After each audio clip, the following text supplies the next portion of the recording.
Salam Indonesia, kawan-kawanku di seluruh Indonesia. Selamat pagi, selamat berjumpa lagi dengan channel Berbagi Informasi. Pada kesempatan kali ini, admin akan berbagi informasi seputar pemerintah dianggap gagal menyelesaikan 5 permasalahan tenaga honorer, sehingga ancaman PHK di depan mata. Bahkan ada beberapa daerah yang sudah merumahkan tenaga honorernya, bukan ratusan melainkan ribuan tenaga honorer.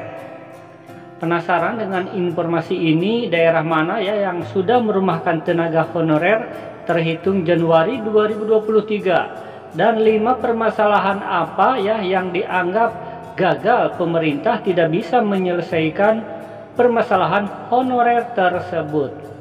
Simak terus di video selanjutnya. Buat teman-teman yang belum subscribe ya, silahkan untuk klik dulu tombol subscribe-nya agar admin semakin semangat dalam mencari berita. Dan sekarang lanjut saja ke informasi berikutnya. Dikutip dari jpnn.com, judulnya sebagai berikut: ancaman PHK di depan mata, honorer jangan takut bersuara lantang. Ini berita terupdate ya, 1 Januari 2023. Persoalan honorer belum selesai, tetapi pemerintah nekat ingin menghapus pegawai non-ASN. Rencananya penghapusan honorer berlaku 28 November 2023. Kebijakan pemerintah tersebut menurut Presidium Partai Buruh Didi Supriyadi sangat aneh tetapi nyata. Persoalan yang dihadapi tenaga honorer belum terselesaikan. Akan tetapi pemerintah berencana menghapus tenaga honorer tahun ini. Penghapusan honorer di instansi pemerintah tertuang dalam surat Menpan RB nomor B185 MSM 0203 2022 tertanggal 31 Mei 2022. Pemerintah menegaskan penghapusan itu sesuai dengan amanat Undang-Undang Dasar ASN dan PP nomor 49 2018 tentang manajemen PPPK. Nah, ini adalah berlaku 28 November 2023 ya, bahwa teman-teman kita siap-siap honorer menurut undang-undang ini akan dihapuskan. Dan sekarang kita lihat nih daerah yang sudah merumahkan atau memberhentikan tenaga honorernya terhitung Januari 2023. Dikutip dari globalflores.com ya, ini judulnya seperti ini. Mulai 1 Januari 2023 sebanyak 3007 tenaga honorer di Ende diberhentikan pemerintah. Ini ada 3007 tenaga honorer terhitung 1 Januari 2023 dirumahkan atau mulai diberhentikan.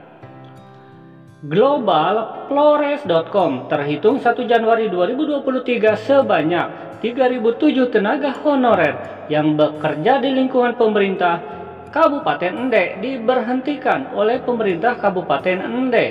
Hal ini terungkap dari surat edaran yang ditandatangani oleh Bupati Ende, Dr. Andes Japar Ahmad MM, yang beredar di Ende Senin 12 Desember 2022. Nah, ini sudah resmi ya, bahwa merumahkan 3000 tenaga honorer ini sudah ditandatangani oleh Bupati Ende. Ini pada 12 Desember 2022. Jadi teman-teman ya, ini yang ada di Kota Aceh terhitung 1 Januari 2023 sudah tidak bekerja lagi ya. Dan mari kita doakan semoga teman-teman kita mendapatkan solusi yang terbaik ya, bagaimana pasca diberhentikan atau mungkin bisa diperpanjang lagi ya untuk masa kerjanya sehingga tidak kehilangan profesi atau pekerjaannya. Dan berikut ini adalah 5 permasalahan tenaga honorer yang dianggap oleh teman-teman kita bahwa pemerintah gagal menyelesaikan permasalahan ini. Dikutip ya dari jpnn.com, ini judulnya seperti ini: Presidium Partai Buruh ungkap 5 masalah honorer yang gagal diselesaikan pemerintah.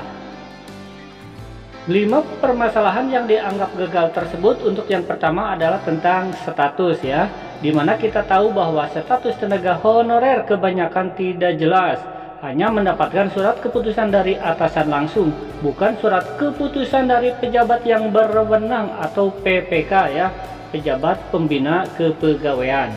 Dan admin ringkas saja. Untuk yang kedua adalah tentang kesejahteraan. Kesejahteraan honorer sangat rendah bila dibandingkan dengan tenaga lainnya, sekalipun dalam bidang pekerjaan yang sama.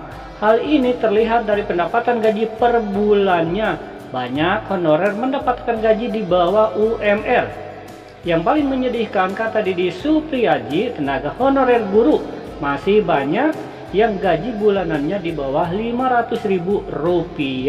Sama ya, di Kabupaten Admin juga ini di bawah Rp500.000. Permasalahan honorer yang ketiga adalah tentang kualitas ya. Ini tidak jarang kualitas tenaga honorer lebih rendah dibandingkan dengan ASN. Hal ini dimungkinkan tenaga honorer yang berkualitas rendah karena jarang sekali ya diikut sertakan dalam pendidikan dan latihan peningkatan kapasitas, hanya karena status yang masih honorer. Kita lanjut ke masalah yang keempat adalah perlindungan hukum.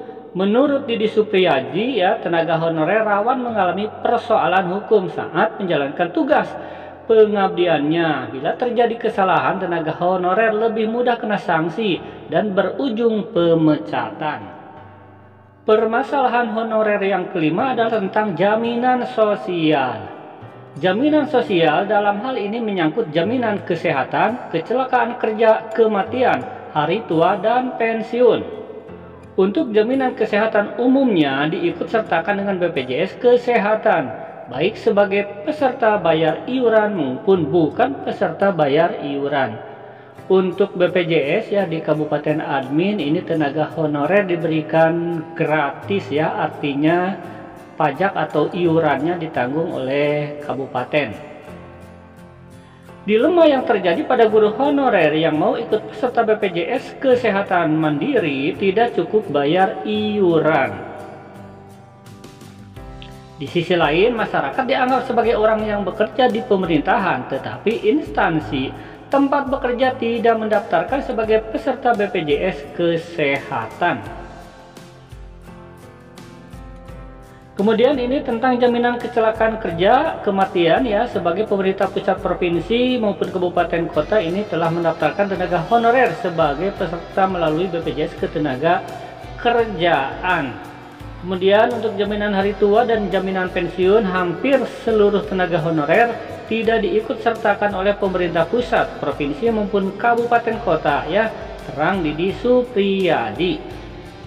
Ya, semoga saja ini di tahun 2003 nih, di tahun 2023 tenaga honorer ya seluruhnya diangkat menjadi ASN. Amin. Wassalam.